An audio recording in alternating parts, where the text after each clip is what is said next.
A press conference was held in Jerusalem Monday afternoon by activists who organized the Welcome to Palestine campaign, also known as the Anti-Israel Fly-In or Flytilla. The organizers emphasized that the fly-in is just one of many anti-Israel activities taking place these days. We've got the flotilla, we've got Welcome to Palestine, we have the monitoring of the boats outside the IDF activities on the coast of Gaza, we have Viva Palestine. There are all these popular, and of course the boycott, divestment and sanctions campaign, which is really taking off. Israel succeeded in thwarting the mass arrival of activists by avoiding their departure from European airports and detaining activists who arrived in Israel, some of whom openly declared they were part of the campaign.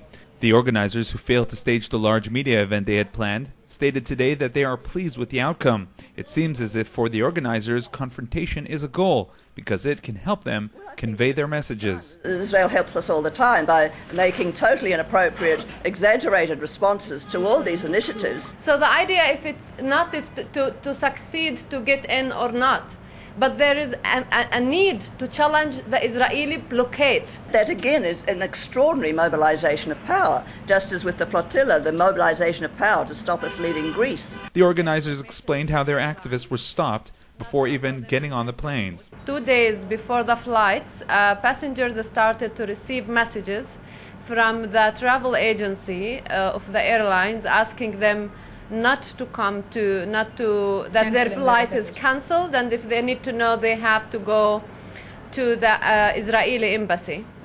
There is a few dozens that managed to get in and were arrested. We are talking about 100 people, and there is very few people who managed, maybe 10 people, I think, who managed to 30 people who succeed to be here with us in Palestine. Most of those who made it did not actually say that they're coming to Palestine. Some of them did say Palestine and Israel, but most of them did not mention the Welcome to Palestine campaign, and that's how they managed to get in.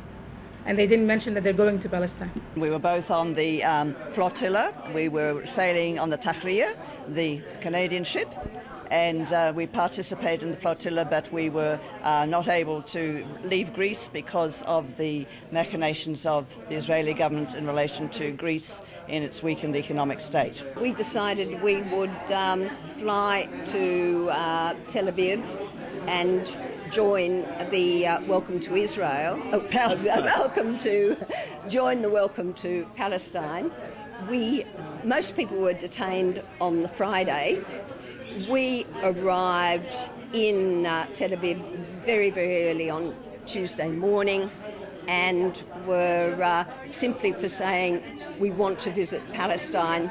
We found ourselves in jail, detained for 36 hours. We really do dispute the right of the Israeli government to insist that we get permission from the Israeli government to go to territories under the control of the Palestinian administration.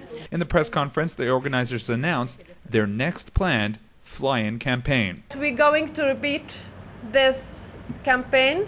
We're going to have bigger delegations that are coming to Palestine in the 15th of May and in the 8th of July in the next week. Meanwhile, they will be promoting those who were avoided departure to Israel to sue the airlines. If we pressure the airlines enough to actually compensate us for this money, or if we ask the government to compensate us for actually complying with Israeli orders, now we can ask, this means money, and money talks in this word. They will go back to Israel and ask them for clear policies.